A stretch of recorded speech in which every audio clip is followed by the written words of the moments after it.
Hello. Hi, thank you so much for joining me. No problem. How are you? Yeah, good. How are you? Doing well. Yeah. So, for those who don't know, you have a really big following on TikTok, which is amazing, and you have a really fun TikTok page. So, what inspires you to start posting on TikTok? Sure. So it was kind of funny. I've always really liked social media, but I had it downloaded just to watch them. It Yeah. was more so like I was interested in watching it and not really posting anything. And then I was refilling this like snack jar my family has, and I was going to send a photo of it to one of my best friends, and she happens to like love TikTok and love all that kind of stuff. So I was like, let me just film this video on TikTok and like figure out how to use the app as like an editor, and I'll just post it to private. And then I accidentally posted it on my page instead of posting it to private so that it would just save to my camera roll. And it like totally blew up overnight. And so I guess after that, I was like, well, I've been given an opportunity. Like it was random, but I've been given this opportunity and I'm going to take it. So that was kind of what inspired me. I think I was like looking for a reason to start posting, but I didn't have one until that. So I think I was inspired after the fact to kind of like build a platform. That's really cool. For you, is there kind of a message that you want to spread? Yeah, so I think in the beginning it was just like fun, Mm-hmm. and like we were in lockdown and we were making these jars, and after that it was more like, okay, I am super passionate about like storytelling and helping other people and being like myself and sharing my story with people. And so there could be a way that I could like start posting that kind of content. And for after a while we realized the videos that were doing better were the ones that like I was somehow a part of them or like kind of goofing around. And so I think like the message I want to spread the most is just, like you have to be like authentically who you are, Yeah. and you have to like kind of carry yourself with confidence. And I think that confidence goes so far. Like if you see the most beautiful person in the world, or like maybe objectively the most beautiful person in the world, but they're not super confident, and then there's somebody who maybe doesn't feel super beautiful but like acts really confident, like everyone's going to have their eyes on that person because confidence to me is just like golden light. So I think kind of just to be confident and to be yourself. And those might sound like really simple and cliche, but I think it's actually rather complex when you really think about what that means in a more nuanced way. Yeah, totally. And to you, would you say that you kind of have a niche, or is it just everything? Yeah, so you know what, I'm trying to find one because Hmm. obviously it's a little bit weird how I got to where I am. And Yeah. I'd say probably like 30% of the people who follow me are just there for the jar. And then maybe the other 60 to 70% are like more so hooked onto me in my life. And it's a lot of girls like spanning from like your age, maybe Yeah. like a year or two younger, up until like women that are like 26, 27. And I think like it used to more so be like snacks and being silly, but now it's really about female empowerment, I think, and just like empowering other women and inspiring them through like either like my funny stories or like body positivity and confidence. And like that's a little bit hard to nail down. And I'm like, I look at like a lot of other creators who inspire me, like Sienna and Brittany Lancaster, and there's like a couple others who are like super on that body positivity train. But I don't think it's like just body positivity, and I don't think it's just female empowerment. I think it's kind of a little bit of everything. But I think there's definitely just a general niche of positivity that I'm working toward and trying to find a way to like nail down like the 4 or 5 things that I try to spread most commonly. So like I have a bit of a story. Yeah, totally. That's really cool. Do you have a part of your TikTok journey that's been the most exciting, or just a moment where you've been like, "Oh my gosh." Yeah. There's a couple. So like I think the most obvious one is the Miley Cyrus thing. So I did that TikTok trend. Like if Miley Cyrus comments, I'll dye my hair. And she commented. And then after that, I was like one of the first ones. I got an email from like her PR people asking me to sign a bunch of forms. And then they asked me if they could have the rights to my TikTok to put it in her music video.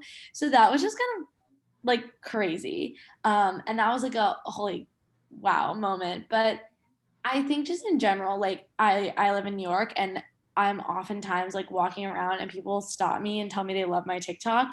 And like that is just unfathomable to me. I never expected that that would be my life.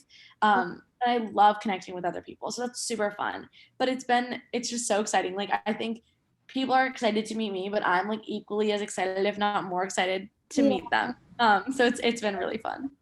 for sure. Do you kind of like to like answer all your DMs and Yeah, really? I try to. I mean, sometimes it gets overwhelming because people are looking for like advice and it'll be like three scrolls long, you know? And it's like, okay, like you deserve my attention and I want to give you advice. I'm also really busy. Yeah. So usually I try to find like an hour every like 3 days to answer them all, Mhm. unless it's like just like LOL at like a story and then I'll like it or send a heart. But I do try to set aside time, and I think until it gets like super out of control, I'll keep doing it because right now, it's manageable.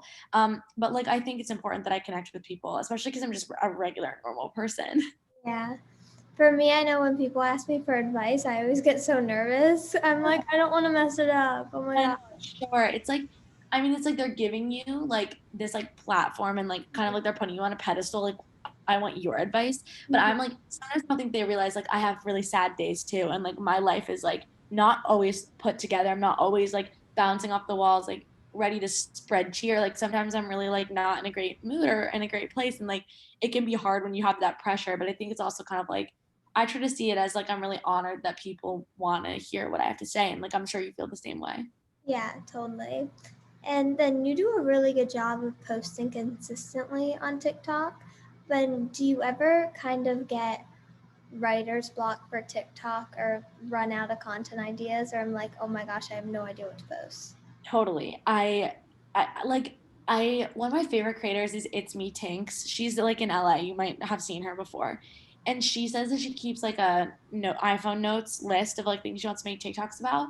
And I wish I could do that, but my brain is so jumbled that Yeah. like when something comes into my head to make a TikTok, I'm like, I'm doing that now. Like I won't write it down and save it for later because it's like, okay, that's the hot thing I'm gonna do today. I definitely feel like there are some days when I'm like, what the hell do I do today? But the good part about that is that the jar is always like this thing that I have to fall back on. Yeah. And like I feel like there's been moments that have been really great. Like I had like this whole series where I was like searching through Manhattan for like a velour juicy sweatsuit, and like that took up like a lot of content, and that kind of just like came to me that I wanted one of those, and then people like were interested. And then like I made stockings for like my whole family and my brother's girlfriend, and like that was a series that kind of just like, oh, that's something I want to do. So I think what's really happening in my life is that like when I think about doing something that I would do anyways, I'm like, how could I make this kind of like TikTok worthy or like fun for TikTok, which can be both a blessing and a curse because I feel like sometimes my friends are like, this is not a TikTok time. Like we're out for drinks, we're out for dinner. Um, but it's good that I have like studied theater and writing because I'm like a creative person. But there are definitely days when I wake up and I'm like, I don't even want to post anything. Like, I don't know what I would post, and I don't want to post anything. But I think it's like anything. Like I'm sure like they say to get really good at what you do, you have to like consume that. So like if you want to be like a talented musician, you have to consume a lot of music. If you want to be, like in theater, you have to watch a lot of theater. If you want to be a writer, you have to read. So like for me, it's like watching TikToks and watching other people that inspire me also helps me to become inspired to like make things. But there are 100% days that I'm like, I don't know what to do. I'm Yeah. running out of ideas and like I don't even want this anymore. And that's like it comes very fleetingly because I feel so grateful that this has all happened for me. But Yeah. there's definitely times. Yeah, and just days when you're not in the mood too, for sure. And I'm sure you feel that too. Like you wake up and you're like, I just don't want to look at my phone right now. Right, totally. Sometimes it's definitely a lot. Yeah. But so many people do want to be TikTokers and are obsessed with TikTok. Yeah. What advice would you give to somebody who wants to be a TikToker? That's a really good question. I think with TikTok, it's funny because you see people that do really well on it Hmm. and they're not like, Ariana Grande. Like they didn't start from somewhere already. And I feel like those people were just being themselves. Like if you look at like Lady Efron, like Brooke was just being herself and that's how she got her following. Or if you even look at like Frankie Jonas, like that Yeah. kid just downloaded the app and he was being himself. So he wasn't like putting on a charade. And then like you do have people like, Jeremy Sheck, he's incredible. And like he was trying really hard, but he had that like thing, which was cooking. And like his whole platform was going to be about cooking and baking and making cocktails. So like he had to try really hard to make it look professional because there were other food people out there on TikTok that he was competing with. But nobody can compete with you if you're just being yourself. So I guess my advice is if you have a niche like Jeremy does slash did, you need to go really hard with that and be professional. But if you're just trying to become TikTok like notorious or famous off of your personality and like telling funny stories or like sharing whatever or like showing a day in the life. You have to be yourself Yeah. because nobody can compete with that. You know, like if you started sharing days in your life or whatever and you were pretending to be somebody else, people are going to see that. Like people, they seek authenticity. Yeah. And I also think, and this sucks, but people like to see other people do like luxurious or crazy or funny things. And that always is like, you have to kind of not care to a degree to do that kind of stuff. Like go into the supermarket in a funny costume or like, who is Jackie goes through drive-throughs in like wigs and like pretends to be people and like orders food. Like she's a little crazy. Like I'm a little nuts. Like it's what interests people to watch, I think. So I think definitely like if you do something outrageous, it could definitely catch on. People like the outrageous stuff. Yeah. And how have your friends and family reacted to your TikTok career? Sure. So I think, I've made a lot of new friends because of TikTok, which has been great. Mhm. And my family has been awesome with it. I do think like something that's fun is that they've been here since the beginning of this. And obviously they know me better than anyone. So they all like to have like a say and like what I should post and like what Yeah. should be next. And like, oh, you aren't getting that many followers today. Or like, oh, that video did really well. I'm like constantly like, oh, did you see that comment? So it's fun to have them be a part of it. And it's funny, I was talking to somebody last night about this. My friends, I have a lot of new friends also from Columbia because I just started my master's program there. And I went out to dinner with them all. And we were just like sitting and having dinner and drinks. And like I hardly knew these people yet. It was early on. And we were like friends, but it wasn't like best friends. And they knew about my TikTok, but I don't think they knew to the degree. And some girl like came up to me behind me and tapped me on the shoulder and like said that she loved my TikTok and like she couldn't believe she ran into me and like she was sorry for interrupting. And my friends were kind of like, oh my God, like this is real. So I Yeah. think it's kind of like things like that where like I'm also not like super interested in just like walking up to my like new friends or like even my friends who have known me my whole life and being like, oh, I have this many followers on TikTok. It's kind of like, yeah, but you're still Eli to us. And I think the one thing that's kind of funny is like I do go on dates safely in New York a lot and I'm like seeing different boys and whatever. And I if I match with someone on a dating app and it starts from there, I try not to talk about it unless they already knew for some reason. And I do have like one photo on my profile of me with the jar in case it could come up, but I Yeah. try to just like not let it come up unless they for some reason knew. And then I let it come out naturally. And like if it doesn't come out naturally on the first date and there's like up to 2 or 3 more dates, like maybe by then they'll follow me on Instagram and they'll catch on and ask about it. Yeah. Because I post about TikTok on my Instagram. So I think it's kind of like that. Like it can come out naturally. And I'm not like super like, oh, by the way, like this is happening. And then I feel like if a new friend or like a new guy in my life or like even a family member is like not on board with it, that kind of like is sad to me because it's just like another thing I'm doing that I feel like is meeting success. And it's the same thing as if like somebody got a cool job or like somebody was doing something super cool. Like you have to support the people in your life who you love. So I would give that advice to anybody that's kind of has any sort of following. I'm sure you agree. Like you have to keep the people close to you who support you and who also can be honest and humble you and be like, don't post that. That's silly. That's ridiculous. Cause like I'm sure like we can get crazy on social media. Totally. You can post things that you shouldn't post just in Yeah. the moment. It's Yeah. crazy. If you're in the moment or something dumb or like just like a comment back to somebody else, like heat in the moment, all that kind of Yeah. stuff. Like I'm sure you deal with it every day. Yeah, you always need someone to kind of keep you in check. Balance. Yeah. But the cool thing about TikTok is there's so many trends on TikTok. I mean, just Yeah. like every single day you see another new trending hashtag. Yeah. Do you have a trend that's been your favorite? Wow, that's a good question. I love the dances and I am like not on like quote unquote straight TikTok. Like my TikTok is very much so like my exactly my personality and who I am. And I'm not really like I'm not in like Charlie D'Amelio or like Addison Rae's like fans. Like I totally respect the two of them, think they're awesome. No issues there. But I don't know anything about them. But every time I stumble upon a dance video, I will go into the sound and watch all the dances because I'm fascinated by people who can dance because I can't dance. So definitely that one. And then currently the people doing the rock, paper, scissors shoot like 4 course meal with their friend. And like what have you seen it? I haven't. So it's like if you and I were in a car, we would play rock, paper, scissors, and whoever wins picks what like drink you get. And you could be like Starbucks, Dunkin', like boba tea. And then you play again, and that's like the appetizer. So it could be like chips and guac or like french fries, and then like you play again and then it's the entree, so whoever wins picks, and then it's dessert, and it's just like so funny and fun, and like Yeah. sometimes one person will win all of the rock paper scissors. I don't know, for some reason I'm fascinated with watching those too. So I would say like that's my current obsession. But the dance videos, I'm just astounded by the amount of creativity, the level of creativity and passion that goes into like a 1 minute long or 30-second long dance when I can't dance to save my life. Like it's really awesome to see. Yeah. Yeah, I feel like TikTok has so many cool trends. Like it has so many more dimensions than a lot of other social platforms. Totally. It's Totally. really cool. You can do anything on it. Yeah, for sure. Is there anything that you wish you could make a TikTok trend? Well, I mean, I guess like if I had to say it, it would definitely be like people making jars. And like that kind of became a trend. Like people were doing it. A lot of people still do it, but it isn't like it's obviously not totally viral. Like, when a trend goes viral and it's every other video on your For You page, like we're not there yet, but I would love it if we did that. And like currently I'm working on, I just ordered some stickers because I make people jars. Like I made Frankie a jar. I've made like Lady Efron a jar, just a couple creators. Jeremy's gotten a jar, and I would love to put like the jar on the jar that I send them.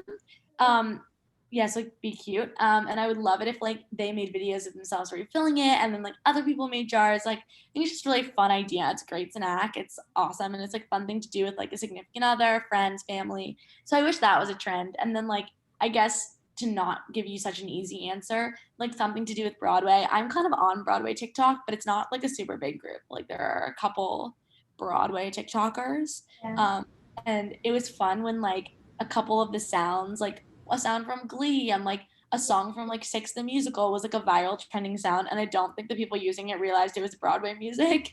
So more of that, because that's so fun to me. Totally. Broadway TikTok's the best. It's Yes, it's the underrated. best. Yeah. And then we're coming upon the new year, which is really exciting, 2021. I don't know how, Me but either. do you have any plans or goals or resolutions? I think I had kind of a rocky 2020, and like the Mhm. silver lining obviously was like my family being healthy and myself being healthy, Yeah. but the other silver lining was like this TikTok thing that happened. It was just like such a gift, and like I have learned, I think people don't realize, like they always tell me that they've learned a lot from me, or like I've given them advice and guided them, but like I've learned a tremendous amount from TikTok and from having this platform. And I'm really passionate about it, and I want to keep building it, and I really like, I don't want to focus on numbers because like I think that's a little bit silly. Like Yeah. focusing on numbers is not, I'm sure like we're Mhm. passionate about what we do. It means more than a number. It always has. Yeah. But I really want to hit 500K, and I want that because I want to reach more people. It's not because like I have a deep hunger to be famous. And I'd be lying if I said I didn't like having this like image or having like a small platform. Like it's really fun, and I do want to keep going with it. But like reaching people has been such a gift, and Mhm. I want to keep doing that as much as possible. And I think otherwise, I'm really focusing on getting a job. I've been in grad school for the last year. I was in college for the 4 years before that. So career wise, I'm looking to find a job in writing, in journalism. That's what I'm studying at Columbia. So to do that, and I think just like continue to work on myself and my own mental health. I think there was a lot of points in 2020 Mhm. where I was like kind of not depressed, but not at my best and not feeling great and mentally. And I think a lot of that was like I was feeling my own negativity. So I was feeling sad, but I was allowing myself to feel sad. And maybe I was like perpetuating that sadness. So I think, at a base level, just continuing on this like upswing of positivity and like, practicing what I preach too. I think that's a really important thing for all of us who have Yeah. any platform. Like you can say one thing, but you need to be doing that in your own life too. Like you can't just help Totally. everybody else and not help yourself. So to continue to do that, and then just connect with more people. Like hopefully this pandemic will be over fairly soon, Yeah. and I can connect with more creators because it's been really fun. The few that I've been able to meet so far, but I'm just like so excited to meet more people and like Yeah. keep going with that. So all of those things, and hopefully more goodness to come in 2021. I feel really blessed about how 2020 has gone, regardless of everything that's happened and how sad it has been. Yeah. Hopefully 2021 is better for. Yeah, fingers crossed. I know, right? Seriously. Yeah. Yeah. But where can people find you? So there's a couple different places. My Twitter and Instagram is Eli Rocks 722. It's ELIROX 722. That's a funny story, but don't worry about it. So that's where you can find my Insta and Twitter. The TikTok is under the jar, and jar has two R's, so it's the JARR. Awesome. And then those are like my three main. But I also have a podcast, which I love that you have one too. It's called Miscongeniality, and on Instagram it's under the Miscongeniality. You can find that Insta link through my like personal Instagram account. Hmm. Those are kind of like where I am now in terms of social media. All my writing is on my Instagram too, so if anyone's interested in reading some writing, you can find it there. And yeah, I love connecting with people, and I always say my DMs are always open, so would love to connect with anyone. And Yeah, yeah, for sure. Thank you so much for joining. thank you so much for having me. Have a great rest of your day. Of course, you too. Bye bye.